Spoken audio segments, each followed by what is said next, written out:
সামনেই কানাডায় প্রধানমন্ত্রী পদে নির্বাচন, তবে তার আগেই নিজের পদ থেকে সরে গেলেন ট্রুডো। কোনোভাবে কি নির্বাচনে পরাজয়ের আগাম আঁচ পেয়েছিলেন তিনি, নাকি তার তীব্র ভারত বৈরতার কারণে একাংশের মনে যে ক্ষোভ জন্মেছিল তা বুঝতে পেরেছিলেন? ট্রুডোর এই সিদ্ধান্তের পেছনে সঠিক কী কারণ তা নিয়ে দ্বন্দ্বে বিশেষজ্ঞ মহল। ইস্তফার কথা ঘোষণা কানাডার প্রধানমন্ত্রী জাস্টিন ট্রুডোর। জানিয়েছেন পার্লামেন্টের নিম্নকক্ষ হাউস অফ কমন্সে লিবারেল পার্টির নেতার পদও ছাড়ছেন তিনি। কোনো চাপের মুখে পড়ে ইস্তফা, না আসন্ন নির্বাচনে পরাজয়ের আজ, নাকি ক্ষমতাসীন জোটের প্রধান দল লিবারেলে অন্তর্বিরোধের জের, না নেপথ্যে কট্টর ভারত বিরোধিতা? সঠিক কোন কারণ তা নিয়ে দ্বন্দ্বে আন্তর্জাতিক সম্পর্ক বিশেষজ্ঞ মহল। উল্লেখ্য, সম্প্রতি ভারতে বেশ কয়েকটি নীতির সমালোচনা করতে দেখা গিয়েছিল ট্রুডোকে। মাঝে নয়াদিল্লি অটোয়া কূটনৈতিক সম্পর্ক তলানিতে ঠেকেছিল। দু দেশের সম্পর্কে চিড় ধরার সূত্রপাত খালিস্তানি নেতা নিজ্জারের হত্যাকাণ্ড ঘিরে।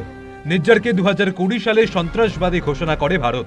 2023 সালের 18 জুন কানাডার ব্রিটিশ কলম্বিয়া সাডের একটি গুরুদ্বারের সামনে হত্যার ঘটনা। আর এই হত্যাকাণ্ডে ভারতের ভূমিকা রয়েছে বলেও অভিযোগ করেছিলেন ট্রুডো। সম্প্রতি অভিযোগ করেছিলেন নয়াদিল্লি তার দেশের সার্বভৌমত্বের উপর আঘাত হানতে চাইছে।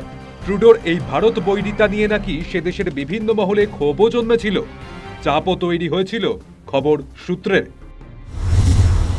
This country deserves a real choice in the next election, and it has become clear to me that if I'm having to fight internal battles, I cannot be the best option in that election. এছাড়াও দেশের অন্দরে এমনিতেই জনপ্রিয়তা হারাচ্ছিলেন Trudeau. বেশ কয়েকদিন ধরেই নানাবিধ সমস্যায় কোণঠাসা ছিলেন। সাম্প্রতিক বছরগুলিতে খাদ্য ও আবাসন খাতে খরচ বৃদ্ধি এবং ব্যাপক হারে উদ্বাস্তু সংখ্যার বৃদ্ধি তার জনপ্রিয়তায় থাবা বসিয়েছিল। সমীক্ষকদের দাবি, দেশটির 68% বাসিন্দাই তাকে অপছন্দ করেন। উল্লেখ্য, 2013 সালে কানাডার পার্লামেন্টে লিবারেল পার্টি তৃতীয় স্থানে নামতেই দলের নেতৃত্বে এসেছিলেন ট্রুডো। 2015 সালের নির্বাচনে তিনি দলকে ক্ষমতায় ফিরিয়েছিলেন।